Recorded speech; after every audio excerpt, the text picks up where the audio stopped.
In this video here, we're going to build a StewMac Two Kings Boost. I've already started, and I didn't get too far ahead. I just noticed, so I use my iPhone Pro Max, whatever bullshit thing this is, to do all my videos, and I had it set up here, and I apparently took a picture instead of a video. So I've built one of these before. This is the one that I did before, and this is the new one.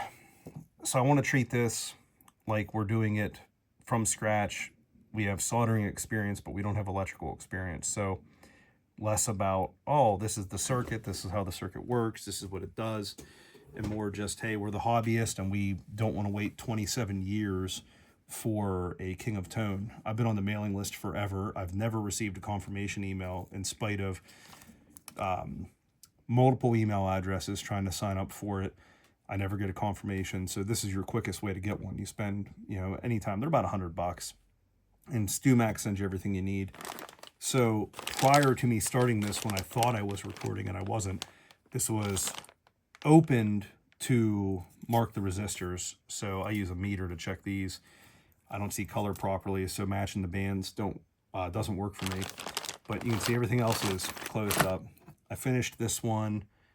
This case will be glittery pink. The reason for that, I wanted to do it in purple, and I had painted it purple. I made a mistake, and the paint crinkled on me, and as a result of that, I was like, oh, well, I'm not buying more purple. I'm already spraying another pedal that I'm building pink. So there's that. Tools I'm using, simple soldering iron. Get that in the camera here. Pair of close cut cutters, pair of pliers, pair of wire strippers, and this is the solder I use for everything that I work on. It's good stuff. All right, let's get to it. So tip's already tinned a little bit. A few of these have already been done, and we're going to follow along with the instruction manual. I just want to do this like we're doing it. We have no experience building a pedal, but we do have experience following instructions. So that's where we're at. Prior to the recording of this video, I thought I was recording. I installed 4 of the diodes, and I broke the circuit board out of the little plastic. The plastic ring held this board and this. This tool here, this StewMac circuit board holder, it's completely optional. You don't need it. I've built pedals without it. There's videos on this channel showing that.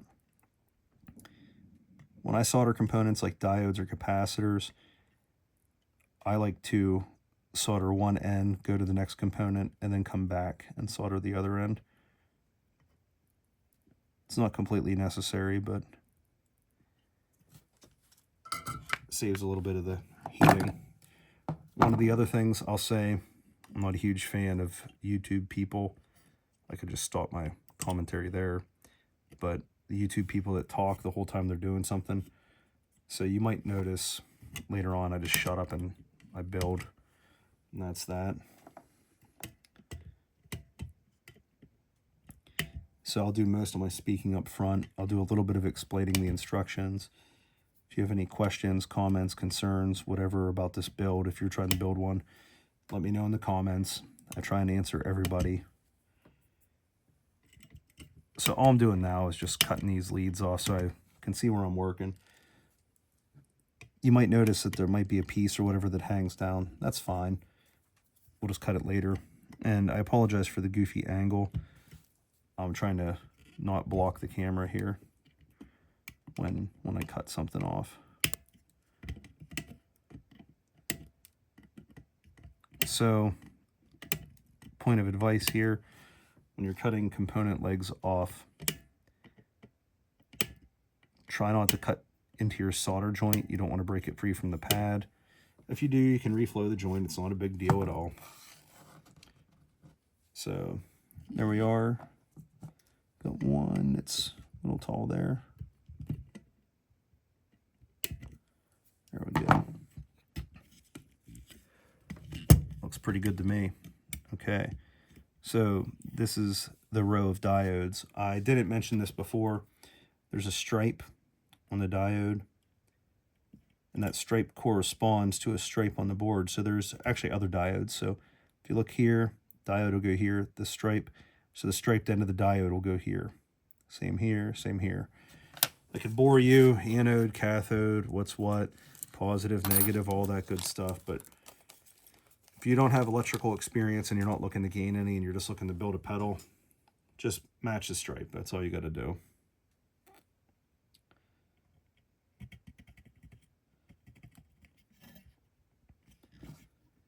Now these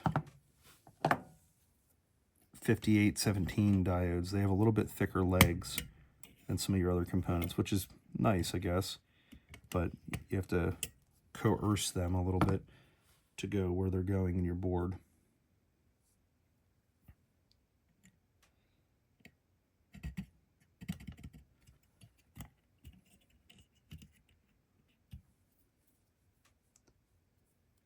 We'll be on the resistors here pretty quick.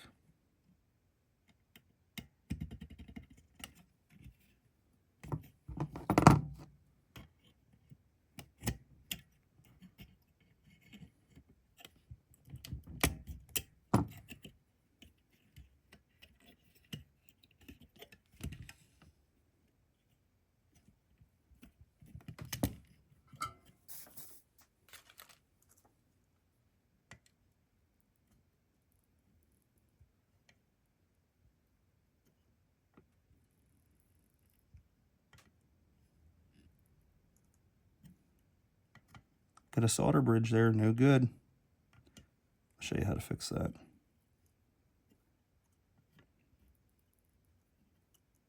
I promise you it's not this sloppy normally, but it's a pain in the ass to work around a cell phone.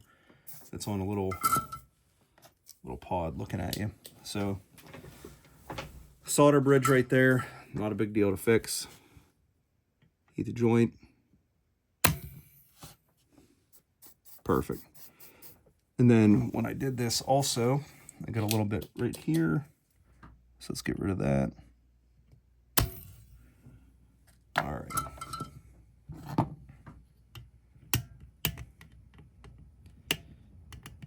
Yeah, so that's one of the other things when you're recording stuff like this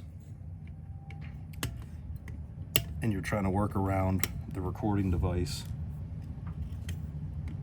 Makes you look a little bit dumb. I mean, I don't need any help looking dumb, but by golly, I sure do a good job of it. Okay, my joints all look good. Next page.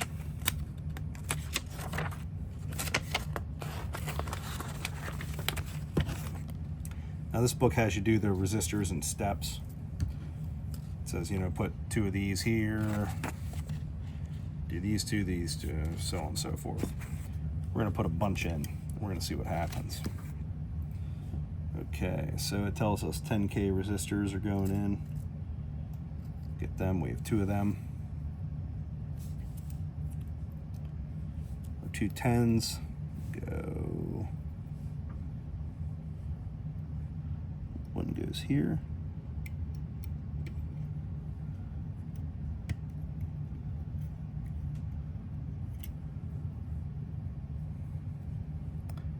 One goes here.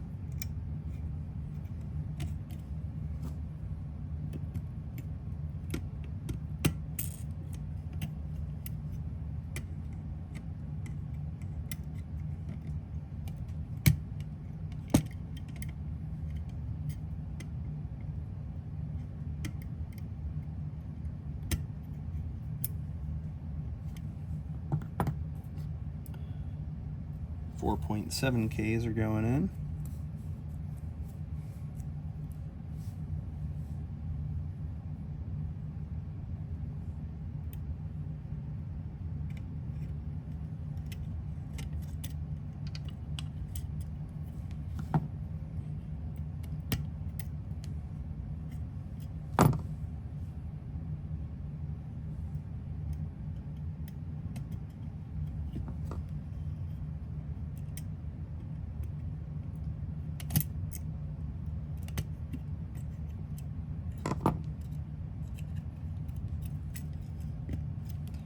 Some 6.8s, we got 4 of them going in.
Whoops.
Right on to the next resistors at 47K.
And then our 1Ks, got a bunch of them.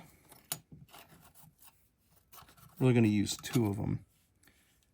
I know part of the secret here. So I guess there's a couple ways when you get this pedal from Analog Mic that you can do it. There's like a high gain, not high gain, whatever.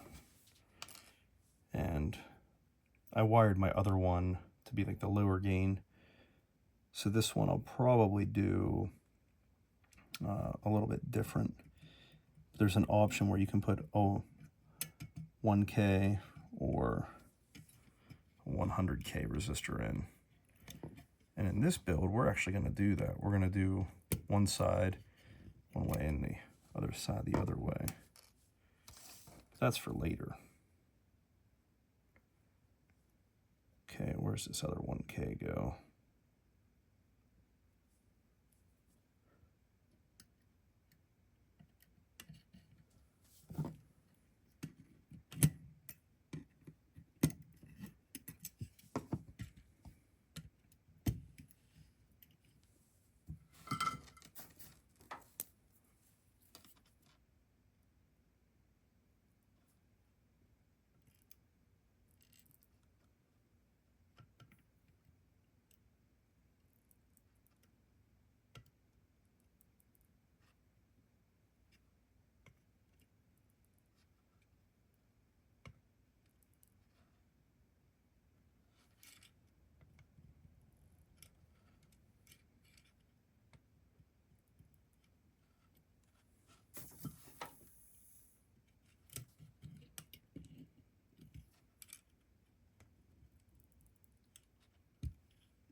One on this page here, 220Ks.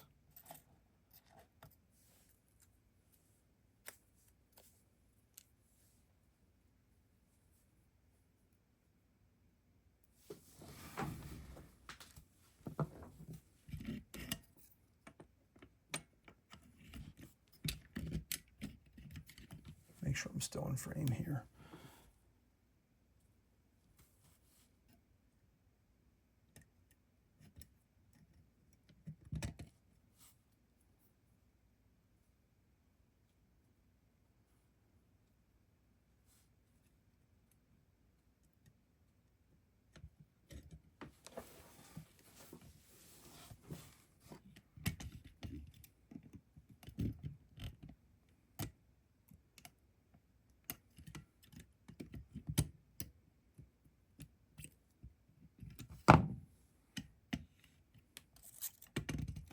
Got 6.1 megs going in.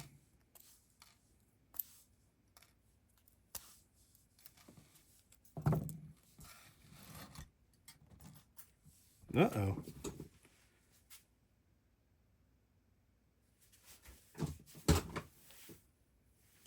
There we go.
Got to cheat on this one here.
So if you didn't have one of these PCB holders, you could just do it like this here.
It is such a pain in the ass to solder the cell phone right over your work. Like, I can't get enough of an angle on it.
Sorry, I had to take you out of camera there. Making those cuts, I have to see what I'm doing. We have a little bridge right there.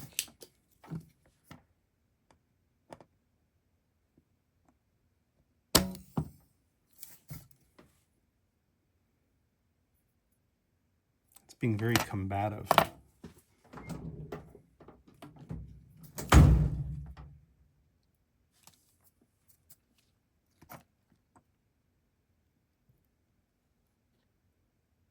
See if I can get it this way.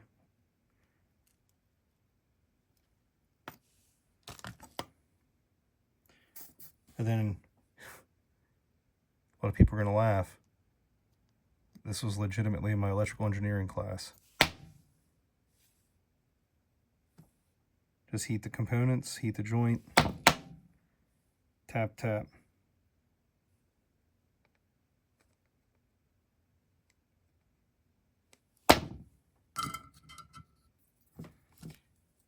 You clean up the mess and then you reflow the joint.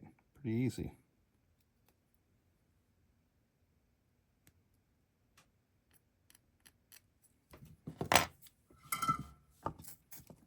Like it never happened.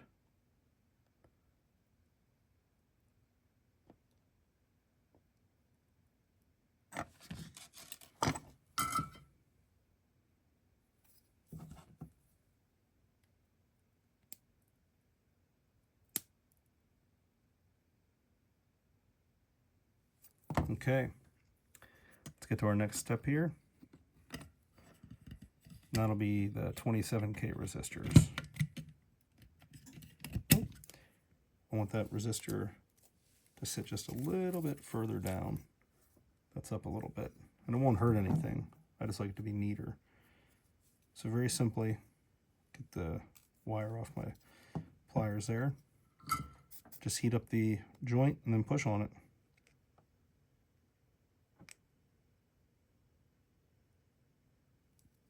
And that's it.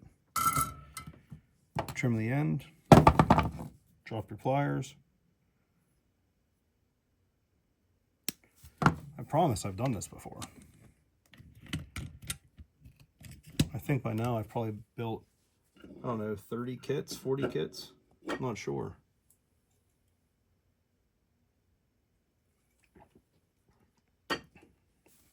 All right, let's wipe this up a little bit.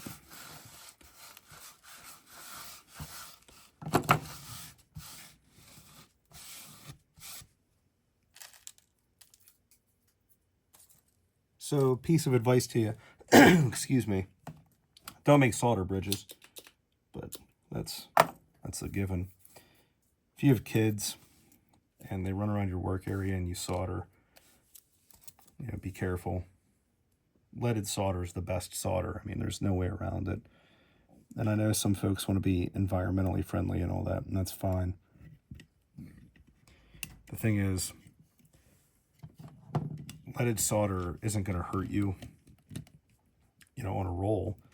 How's that roll going to hurt me? It's in my toolbox when it's not in use. When it's in this pedal, it's in an enclosed case. Where it becomes a problem is where it can come into contact with your food or your water or anything like that. And how that happens, contact with the skin, contact with the environment. So in your workshop, if you have kids and they run around barefoot and you solder, be vigilant, clean up your shit. You know, don't make your kid nuts. There is no safe lead number from the EPA. So, like, for example, with a radon test, they'll say, oh, anything below a 4 is okay. And that's true, I guess, because they tell you. But if you ask them what their number is for lead, it's 0. It's just flat out 0. So clean up after yourself, do a good job.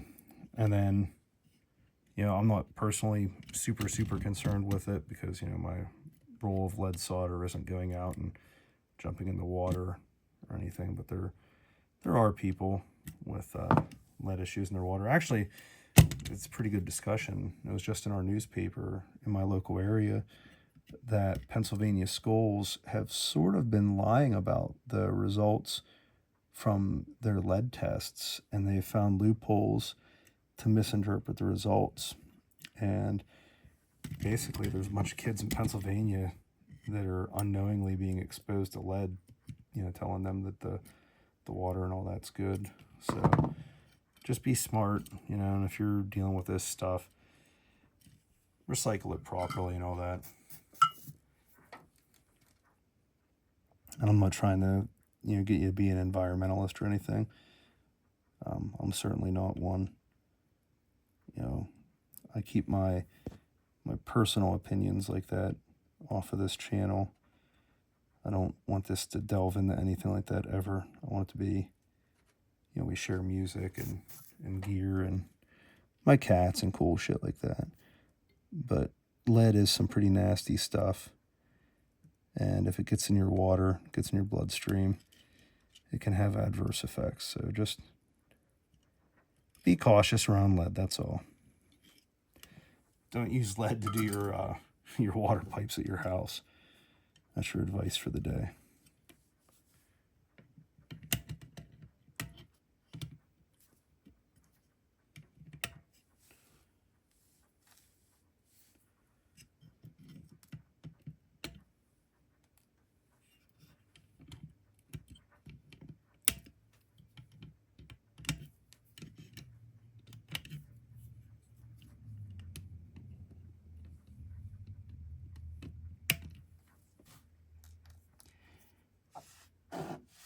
Going ahead saying this, assuming you already know, but in case you don't, when you see you solder a joint, and you see the smoke come up, don't inhale that.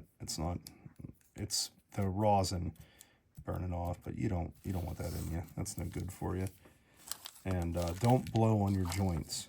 So after you solder something, don't blow on it to cool it off. Let it cool off on its own. It only takes a couple seconds. And then you can cut the joint. Don't cut it as soon as you're done. You may be fine 99% of the time, but one time you might get a solder joint that's cold.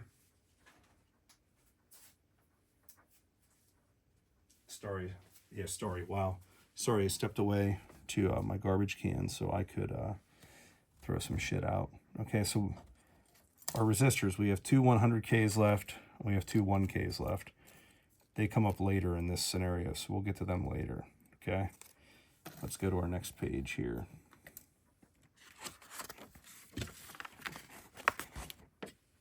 Like I told you, they come up later.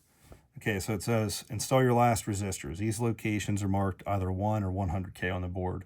We included pairs of each to give you the option to modify the gain of each circuit. The stock Analogman uses 1K resistors. The stock Analogman King of Tone uses 1K resistors for a nice clean crunch. For higher gain levels, Instead, use one or both 100K resistors. A commonly used setup is the 1K on the left side foot switch. So that would be the resistor located on the right side of the circuit board. Okay, and then you would use a 100K on the right side foot switch, which is on the left. Now, the one that I showed you before that I built, I did it with both 1Ks. I did the lower gain option. So for this, I'm going to do 1K, and it says a commonly used setup is to put one of the 1Ks on the right side of the board. So we're going to go over right here. This says 1 or 100. We're going to put the 1 right in there. Should just mess with them and put something else in and be like, well, we chose our own value. And then when our pedal doesn't work, we'll say, why doesn't our pedal work? It actually would still work. You could pretty much put whatever value you wanted in. You could have some fun with it.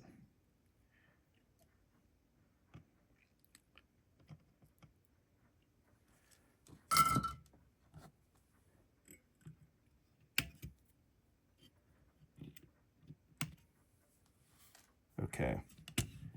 Now we'll put the 100K on the other side. So what happens with this is one side of the pedal will have more grit than the other. That's okay. I didn't do it to the other one because I was thinking I would just stack the gain. Like, oh, I wanted more dirt than what the pedal had. I would step on both of the switches. But yeah, there's advantages to that. Because if you have a higher gain side and you want even more, then you could still step on both. Or you could have one set up as, you know, nice clean boost. One with a little more dirt.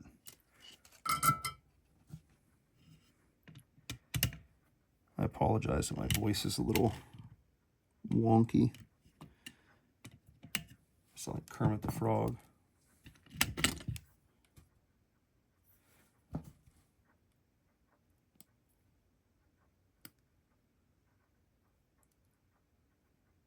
Wanted to make sure I didn't have a solder bridge.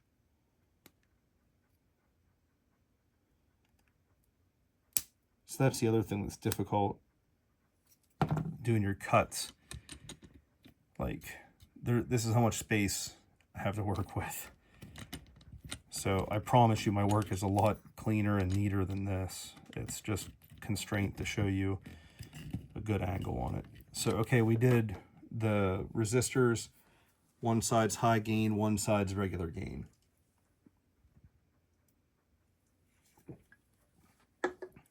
Okay, now our next step, we got to go into our component bag, find out where the trim pots are.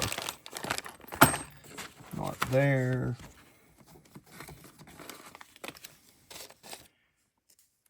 Not there. That bag's empty, so I can get that out of the way. Here's capacitors, here's sockets, here's more capacitors. They have to be in here. They have to be. They are. I'm just blind, apparently. Which actually isn't far from the truth. If you've seen some of my videos, I wear these dorky-ass looking, I call them male birth control. A lot of folks don't find it as funny as I do, but I heard the term from someone that used to be in the military ages ago. If you had bad eyes, it would give you these glasses that look like what I have on. I'll show you. I don't know if they're in there. I can't see without the goddamn things. Anyway, they called them male birth control. I always thought that was funny. So, and I'm certainly not a vain person. I don't like going shopping for clothing or eyeglasses or whatever. So when I go to get glasses, I've gotten the same frame style, I think, for 7 years now. I say I'll take the same frames, give me my new lenses. But the lenses I have are bifocals pretty much. So our two trim pots in this come from a different manufacturer. Isn't that something? Isn't that something? Let's see something here. These are 50K trimmers. I just want to check something here. So if you ever need to know, I actually did a YouTube short on this. You want to check the value of one of your components. So if you have pots, check the outer lugs. As you can see on this meter here, 49.7, that's 50K. And I use this meter here a lot. What model is this? Doesn't say on it. Oh, it does. Shit, right there in front of me. It's a cheapie. It's an MM320 from Klein. I have other great meters from Klein, from Ideal. I mean, I could show you, oh golly, other good ones, stuff like that. But I use that one because it's cheap, it's reliable, it does what it needs, and it's a good option. So if you're looking for a multimeter and you don't want a cheap Harbor Freight or $10 one, get one of those. It's worth the money. All right, let's do these. Now, when you're doing a trim pot, work neatly and accurately. I don't like to heat these things up too much. I like to be quick, get in there, get the joint soldered, and get away from them. I don't want to have to redo these if I can avoid it. I try not to heat them up too much. They are exactly the same as a full-size component, except more fragile. That's all. So, for example, any potentiometer you turn, full size, it's going to have more bearing, to it. It's going to be able to take heat better. Oh shit, I thought I had one right here on the bench. I was going to show you the difference between guitar pot sized one and like this here. This is a pedal sized one. Just to show you.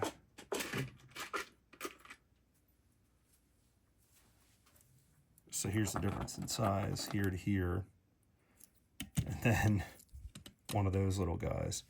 So this does the same job as this. Well, I mean, that's a trim. You set it, and then it acts like one of these when you leave it alone. But in reality, that trim does what this does. Just wanted to show you that quick. Okay, so we did this, we did this. Let's go to our next step. The big old dip switch. Where is that guy? It's right in here.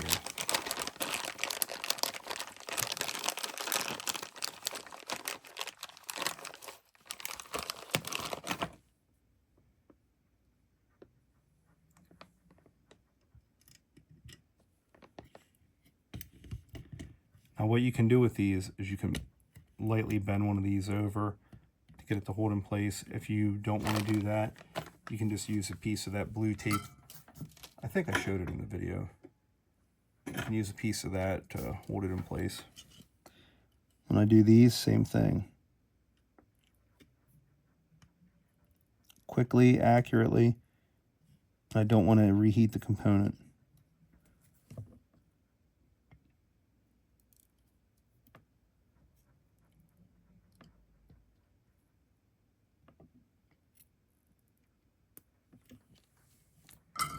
Sorry if my hand was in the way there. Okay, so that's in. That looks good. It's flush. Now, these here, these are IC sockets. And what's great about these is you solder these and the heat goes into this. And then when you want to put your chip in, you just plug your chip in rather than heating your chip up. The other thing that's cool about these is if you're one of those folks that likes to modify or change your pedals around, you can use these sockets and then just plug and play new chips. I personally don't do that. I don't really get involved, and oh, I'm going to do this. I do have one pedal that I did it to. I did it to a Boss GE7. I put these sockets in, and when I did it so that I could keep the original chips if I wanted to put them back in. And basically, I don't want to make this video about the Boss GE7, but the Boss GE7, if you take any slider off a Unity, it's noisy as heck. But if you change some chips and you change a capacitor, well, several capacitors and a few other components, you can kind of tame that down a little bit. My recommendation is to just say the hell with the GE7, and I'm a huge Boss pedal fan, everyone knows that. Get yourself one of these. Does it say on here? I'll show you. Get that instead of a GE7. All right, so back to business here. Sorry about that segue. If you noticed, I taped the socket pieces in. That's just so they don't move when I apply a little gentle pressure and heat.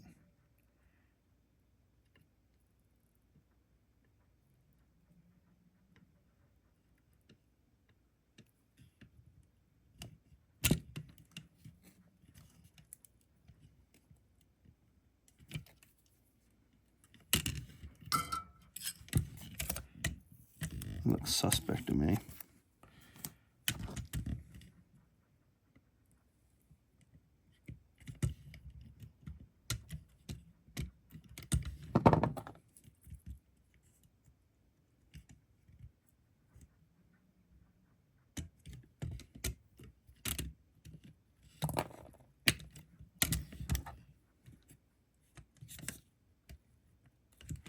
There we go.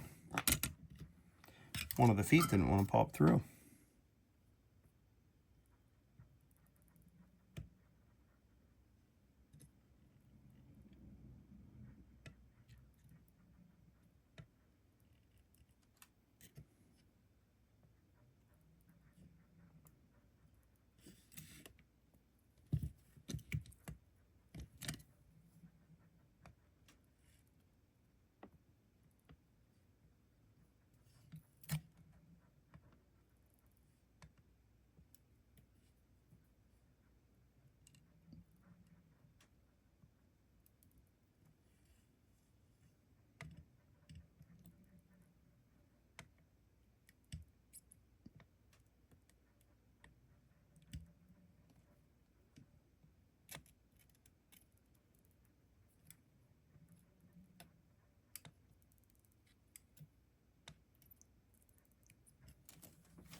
Sorry, I hold my breath when I'm working over top of those.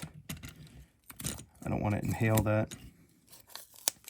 I do want to mention there's a reason I installed them with a dot end in a particular direction, and that's just how it corresponds to the circuit. I want to take this out and just take a good look at that one that was sus to me. Here's a very easy way to test it. Take the same meter that I just showed you a moment ago. Set it to continuity. Go to the pin that I am sussing.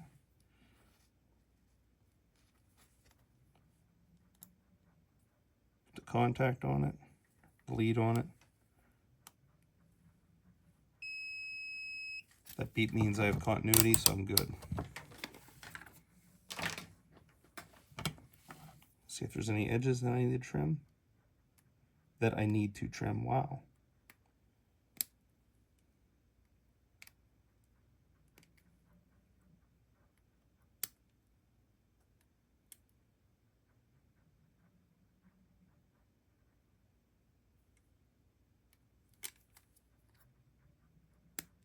Sorry, I'm coming back, don't worry.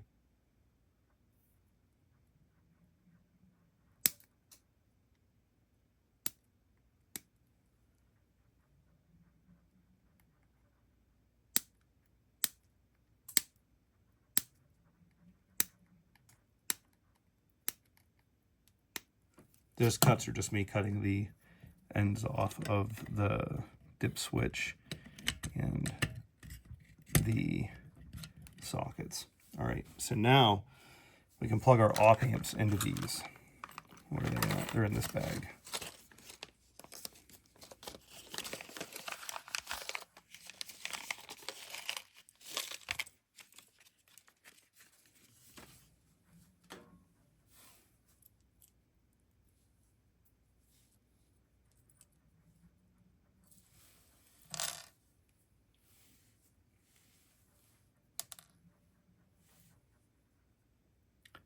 Okay, so we have one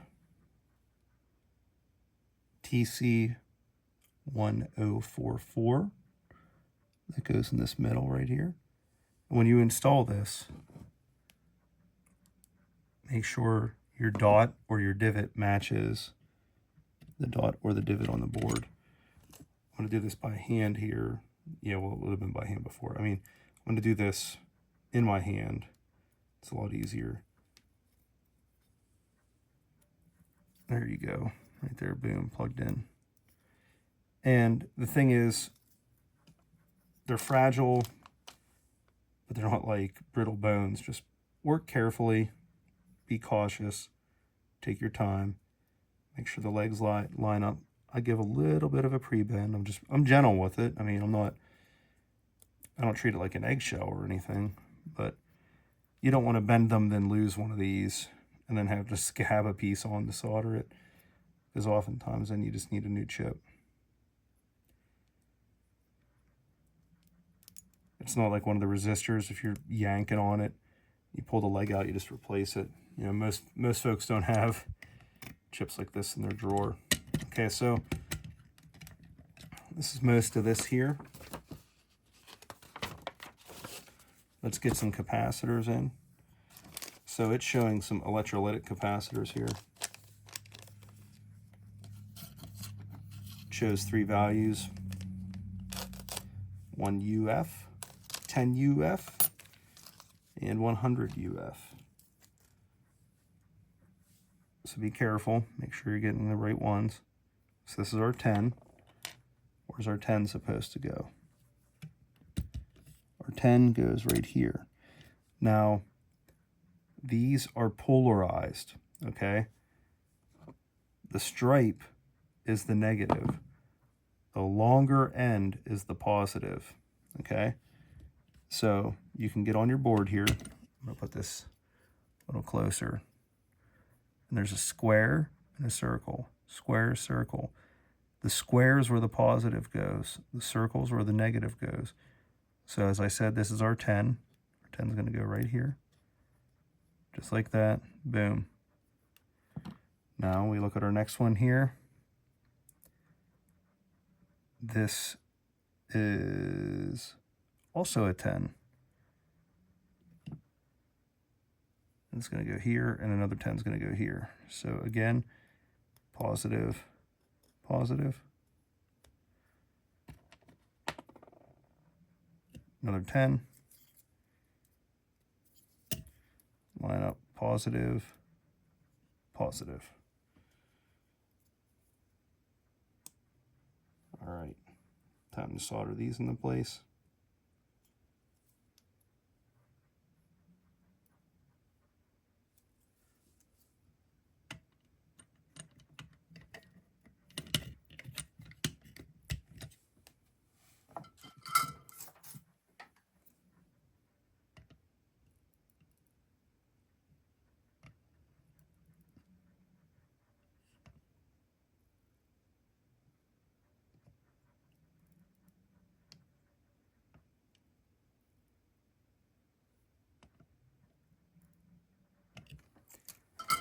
If you do not observe the polarity of your capacitors, you will let the smoke out of your product.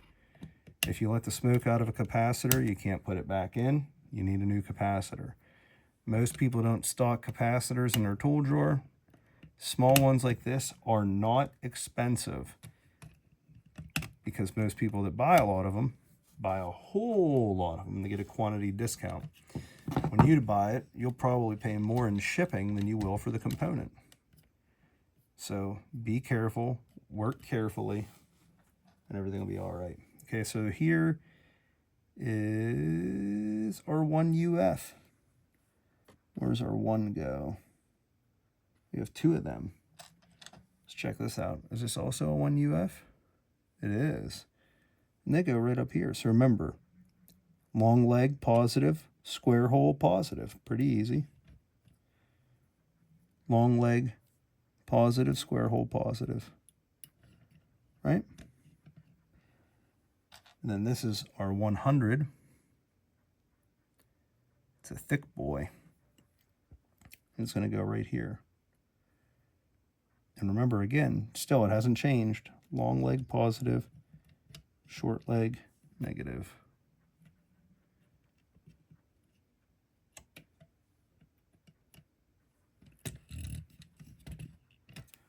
Get these soldered in.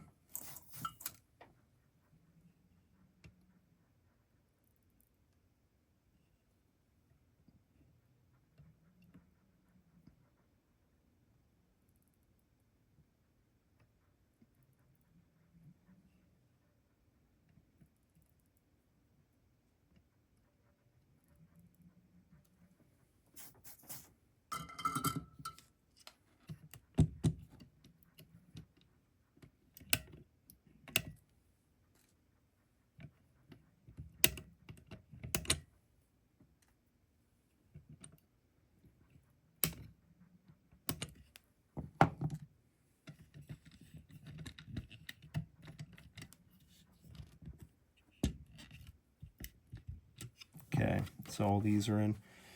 Now we're going to go to capacitors that are not polarized, and there's a handful of them.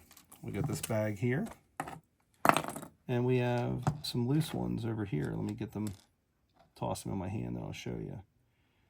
Now again, I'm discussing this as though we are not talking about anything like, oh, this is what does what. So what we do is we match the number on the capacitor to the number of what it tells us in this build. You notice how some are different colors. Some of these capacitors have a different shape. Like this guy here looks different than this one. And I just told you these are capacitors, and they look different. So it's important to make sure that we install these correctly. These capacitors that are on the board already, they're electrolytic. They observe polarity. So if we don't use the correct polarity, that means if, where I said the square gets the positive, if you flipped that around, you would let the smoke out of this. These ones, they don't, polarity is not observed with them. So now we know this guy here, this little 101, this is a 100 picofarad. And we just look where it goes here on our board. We go like this. We say there's a 100p right there. Boom. That's where that guy lives. Now where's our other 100 picofarad live? It lives right up here.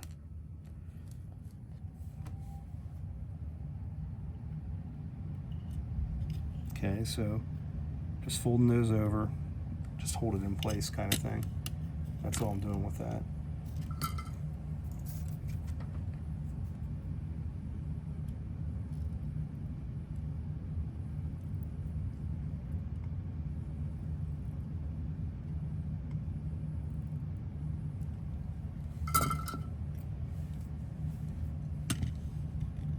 Now we need our 22 NF. Well, how do we know if it's 22? We look at these, we go, well, we need 2 of them, and they have 22s on them. And these ones here, we have 8 of them, and they have 0.01 on them. So we know these are 22 nanofarad. That's how you could puzzle this out if you didn't know how to read the numbers. Now, different companies that produce capacitors have, they're the same methodology, but it might look a little different, like between companies. So you just have to know how to look at them. And the other thing you can do is just use your tester Now, a capacitance tester is a specialized tool. Your regular multimeter won't do that. But if you're building one of these kits, you don't really need to worry about that. Excuse me.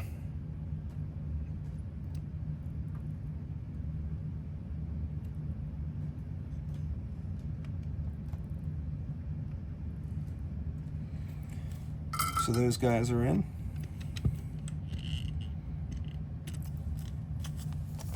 Now it's time to install the 810 nanofarad capacitors.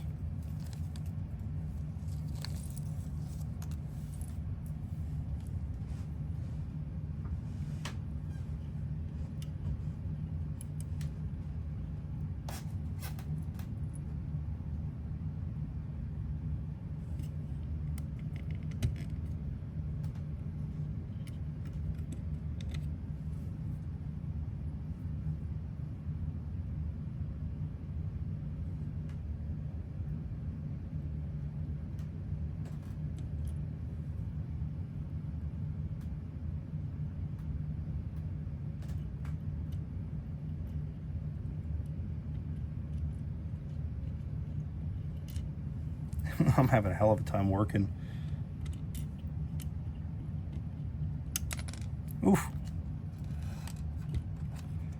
Like I said, there's not a lot of room in between the phone and the board.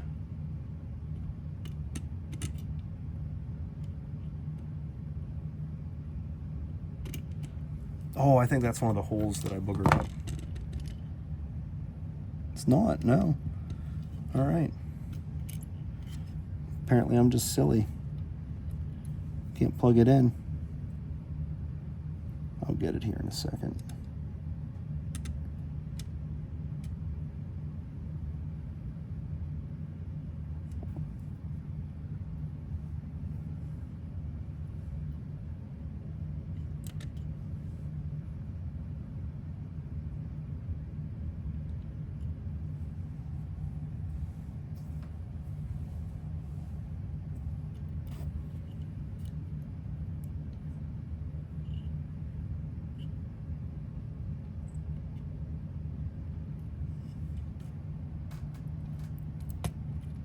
There we go. Just a cramped room there.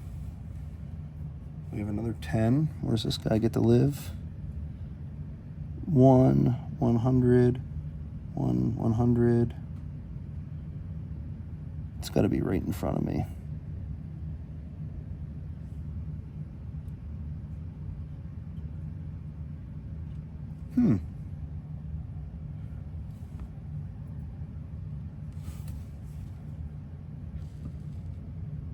Wonder if that bag had 9 in it. Oh, wait. Don't be dumb, Roberto. There it is.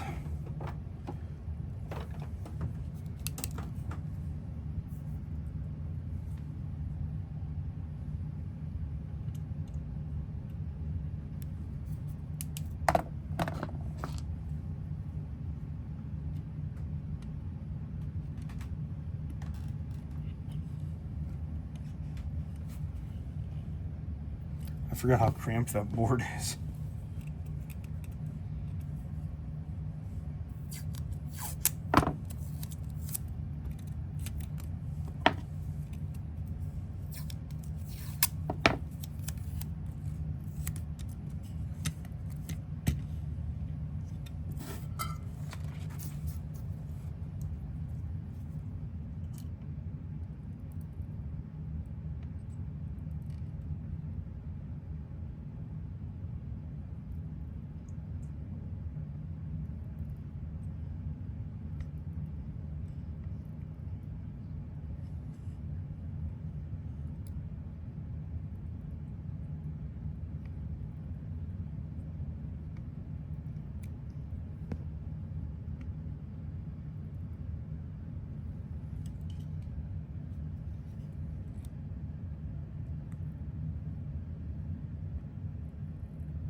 Okay, let's trim these legs off. Taking it out of view here. Don't worry, I didn't leave you. Even if you wanted me to, you're stuck. I guess you're not. You could just close the video and be like, no. Not watching anymore. No, no, no.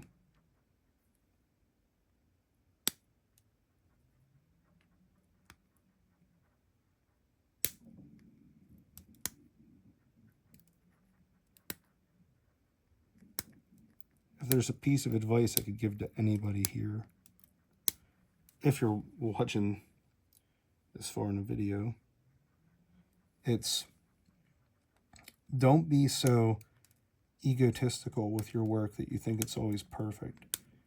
I'm a very good technician. I can solder very well. And I still make bad joints.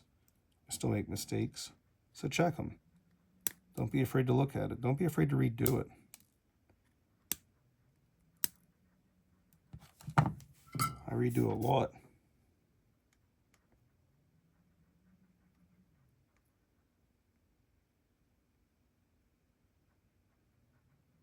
Like right now, what I'm doing is I'm just touching a few that when I cut the lead, I cut into the solder a little bit. I don't like it to look like that. Personal preference. It's not going to hurt anything.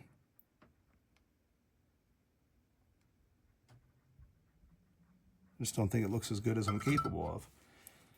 Okay, let's go to our next capacitors here. There's 4 left. We have big boys. That's the big boy. Big boy 1 goes right here. Big boy 2 goes right here. Little boy 1 goes right here.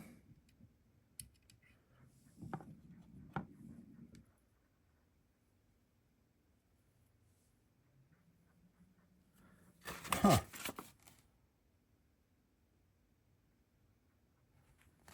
I thought there was a misprint. I missed the decimal point. I'm like, what are they doing? Another misprint? But no, it's not. Just my old eyes not cooperating.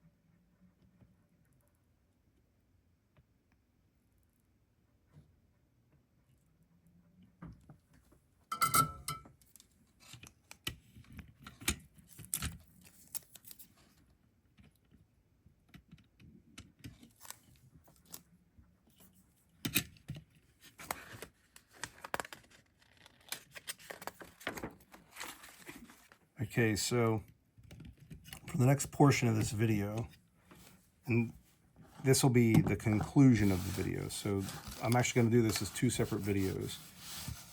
The first one, it's done for now. Okay, so we installed all of the resistors, all of the capacitors, almost all of the diodes. What do you mean almost all? Well, we didn't do the LEDs, and LEDs are diodes. So the next steps are install the LEDs. There should be 2 little bags of that. Let's find out. Yeah, so there's 2 of those. Our switch, our other switch, our battery snap, DC socket, knobs, wire, and pots. So this is part 1 of the StewMac Two Kings Boost, which is a clone that is very accurate of the King of Tone. The next video, and it'll be up either today or tomorrow, depending on when you're looking at this, or it's already up using that same mantra. It'll have everything put together, plugged in, all that. Thanks for watching.